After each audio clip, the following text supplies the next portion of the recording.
Hello, മീരയുടെ അമ്മയാ ചന്ദ്രമതി. പറയൂ ചന്ദ്രേ. ചന്ദ്രോത്തെ പ്രഭാവതിയും അവരുടെ ഭർത്താവ് സിദ്ധാർത്ഥനും ഞങ്ങൾ ചെറിയൊരു വില തന്നിട്ടുണ്ടായിരുന്നു. എന്റെ മകളുടെ കൊലയാളി ആ കുടുംബത്തിലെ ഒരു അംഗമാണെന്ന് അറിഞ്ഞിട്ടും നിങ്ങൾ രണ്ടുപേരെ കുറിച്ചും ഒരു ധാരണയുണ്ടായിരുന്നു. മരിക്കേണ്ടി വന്നാലും ആരുടെ മുന്നിൽ കാല് പിടിക്കില്ലെന്ന്. പക്ഷേ ഇപ്പം മനസ്സിലായി, ക്രൂരത പോലെ തന്നെ ഭീരുത്വവും നിങ്ങളുടെ ഉള്ളിലുണ്ടെന്ന്. തോൽക്കൂന്ന് ഉറപ്പായപ്പോ പാലും ചുരുട്ടി വന്നിരിക്കുന്നു തേവക്കാട്ടെ ബലരാമന്റെയും ചന്ദ്രമതിയുടെയും ദയാദാക്ഷിണ്യത്തിനു വേണ്ടി. ദയയ്ക്ക് വേണ്ടി കൈനീട്ടുകയല്ല പ്രഭാവതി വേണ്ടിയിരുന്നത്, പൊരുതി തോക്കണമായിരുന്നു. ചന്ദ്രമതി പറയുന്നത് എനിക്ക് മനസ്സിലാവുന്നില്ല. പക്ഷേ ചന്ദ്രോത്തുകാരുടെ ധൈര്യം ഏതറ്റം വരെ ഉണ്ടെന്ന് ഞങ്ങൾക്ക് മനസ്സിലായി. ഇവിടെയുണ്ട് ഭർത്താവ് സിദ്ധാർത്ഥൻ. ഒറ്റയ്ക്കായിരുന്നു വന്നിരുന്നെങ്കിലേ കുറച്ചൊരു വില കൊടുക്കായിരുന്നു. ഇതിപ്പോ മധ്യസ്ഥനെയും കൊണ്ട് ഒത്തുതീർപ്പിന് വന്നേക്കുവാ. ഹരികൃഷ്ണന്റെ വിധിയും ന്യായമൊക്കെ കോടതിയിൽ വില പോവും, തേവക്കാട്ട് വില പോവില്ല. ചന്ദ്രമതിയോടുള്ള എല്ലാ സ്നേഹവും നിലനിർത്തിക്കൊണ്ട് തന്നെ പറയാം, പ്രഭാവതിയും സിദ്ധാർത്ഥനും തല പോകുമെന്ന് പറഞ്ഞാലും ശരി, എത്ര കടിച്ചു കീറാൻ വന്നാലും ശരി, ആരുടെ മുൻപിലും വാലും ചുരുട്ടി നിൽക്കില്ല. അതിന് വേറെ ആളെ നോക്കണം. അപ്പോ തേവക്കാട്ടെ ഹോൾ മുറിയിൽ പേടിച്ച് വരച്ച് നിൽക്കുന്നത് വേറെ സിദ്ധാർത്ഥനാണോ? അതെ,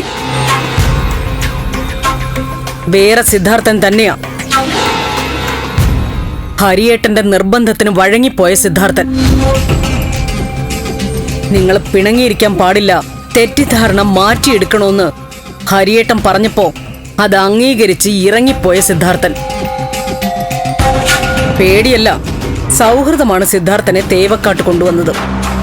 ഈ പ്രഭാഷണമൊക്കെ കോളേജിലെ പിള്ളേരുടെ മുമ്പിൽ വിലപ്പോവും. ഞങ്ങൾക്കറിയാം, ഹരിയേട്ടനെ മുന്നിൽ നിർത്തി കാല് പിടിച്ച് ഒത്തുതീർപ്പിന് വന്നേക്കല്ലേ.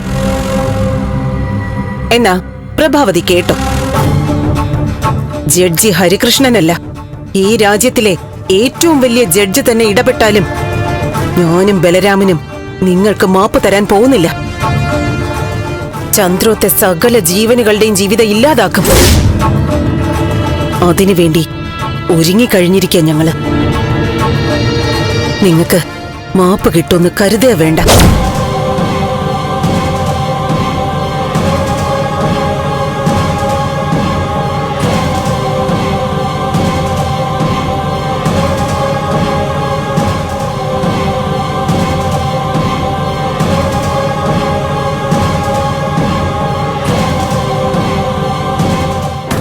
ഞാൻ പറഞ്ഞതാ തേവക്കാട്ടേക്ക് പോകണ്ടെന്നു.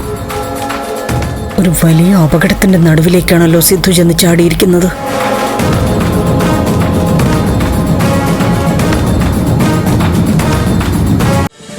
ഫ്ലവേഴ്സ് ഒരുക്കുന്ന കാഴ്ച വസന്തം യൂട്യൂബിൽ പ്രേക്ഷകർക്ക് ലൈവായി കാണാം. ഫ്ലവേഴ്സ് കോമഡിയിൽ ജോയിൻ ചെയ്യൂ, ആസ്വദിക്കൂ.